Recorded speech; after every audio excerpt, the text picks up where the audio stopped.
Thomas Ferrier, Bonjour, bonjour à tous. la nationalité française aujourd'hui est tellement dévoyée que peut-on imaginer dans le futur une nationalité européenne? Alors, l'idée générale, c'est que la nationalité ou la citoyenneté en Europe, c'est une vieille histoire. Et il y a deux conceptions traditionnelles qui s'opposent depuis l'Antiquité. La première, c'est ce que j'appelle la nationalité ou citoyenneté selon le principe de Périclès. Donc Périclès, bien sûr, c'est la grande figure d'Athènes du 5e siècle. Que fait-il et pourquoi agit-il sur la question de citoyenneté? Eh bien, avant lui, il y avait les Pisistratides, donc qui étaient en fait tout simplement des dictateurs, des tyrans, comme on utilisait dans le terme en grec ancien. Et ces tyrans donnaient la citoyenneté athénienne à peu près n'importe qui. C'est-à-dire qu'ils créaient ainsi des allégeances, des gens qui ne devraient pas avoir la citoyenneté athénienne et qui, la recevant, sont redevables de ceux qui leur donnent. Ça, c'est quelque chose d'important parce que c'est le symbole de la tyrannie. Celui qui donne la nationalité au-delà de la question de l'assemblée du peuple, eh bien, c'est celui qui fausse le jeu.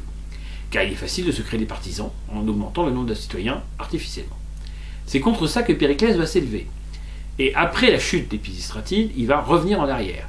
Il va aller très loin. C'est-à-dire qu'il va d'abord définir à nouveau, selon sa conception, ce qu'est le citoyen. Le citoyen à Athènes est celui qui est né de deux parents citoyens. Pas seulement de père citoyen, mais bien les deux parents sont citoyens. Et ils doivent être mariés selon les rites de la cité, c'est-à-dire qu'ils doivent être officiellement mariés. Seul le mariage officiel et la citoyenneté des deux parents donnera la citoyenneté aux enfants. Ça, c'est le principe de Périclès, en 451 avant Jésus-Christ. Il va plus loin, parce que, ayant constaté que la citoyenneté athénienne avait été donnée à des gens qui n'auraient pas dû l'avoir, il leur fit retirer. C'est quelque chose qui, évidemment, aujourd'hui, va en sens contraire du droit, notamment du principe de non-rétroactivité, mais à l'époque de l'Athènes classique, eh bien, il est revenu sur la citoyenneté de gens qu'il avait acquise auparavant.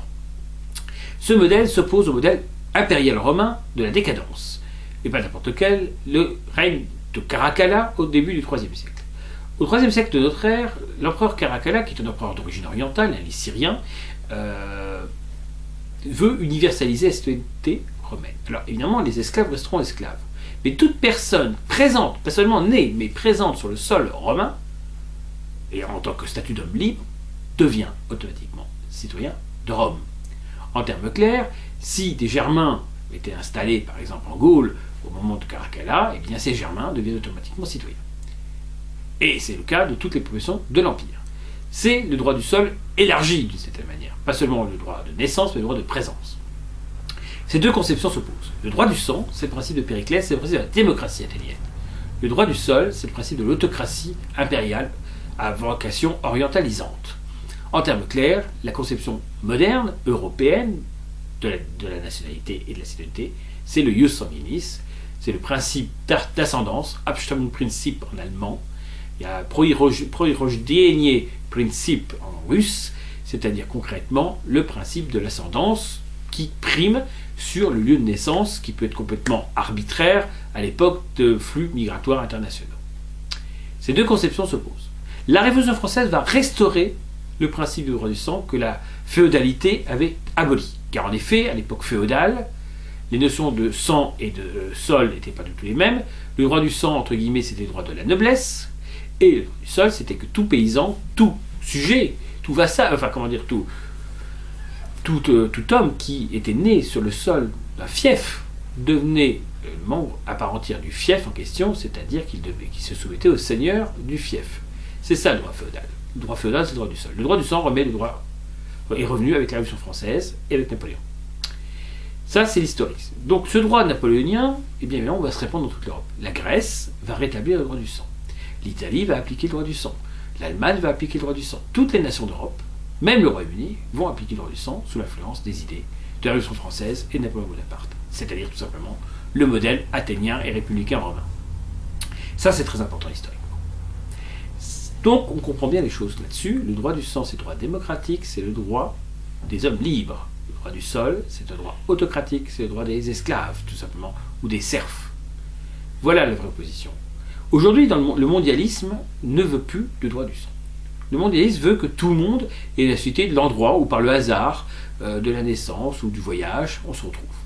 Eh bien, cette conception-là est totalement totalitaire et antinomique de la démocratie. et les nationalités d'Europe dans cette affaire. Les nationalités d'Europe dans cette affaire ont connu ce qui s'est passé à l'époque des Pisistratides que j'évoquais au préalablement.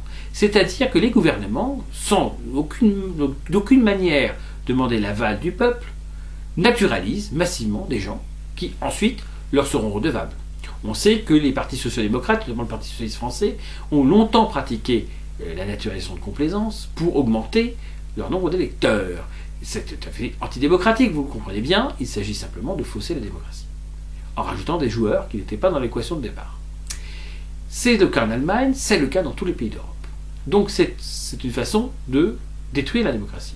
Aristote, le grand penseur et philosophe grec ancien, racontait ainsi que les cités qui avaient élargi leur citoyenneté à des étrangers avaient nécessairement connu à l'issue d'un certain nombre d'années un processus de stasis, c'est-à-dire une sorte de guerre civile entre les nouveaux citoyens et les anciens citoyens. Le modèle aristotélicien est très clair. Les démocrates athéniens, et pourtant Aristote détestait la démocratie, ont respecté eux aussi les principes. Périclès contre Caracalla. La nationalité d'ascendance contre la nationalité d'opportunisme, d'une certaine manière. Eh bien, si on devait demain faire une nationalité européenne, il faudrait que cette nationalité européenne respecte ce principe de la démocratie athénienne, c'est-à-dire qu'elle repose sur le principe d'ascendance, ne serait citoyen européen, n'aurait la nationalité européenne que celui né de deux parents citoyens.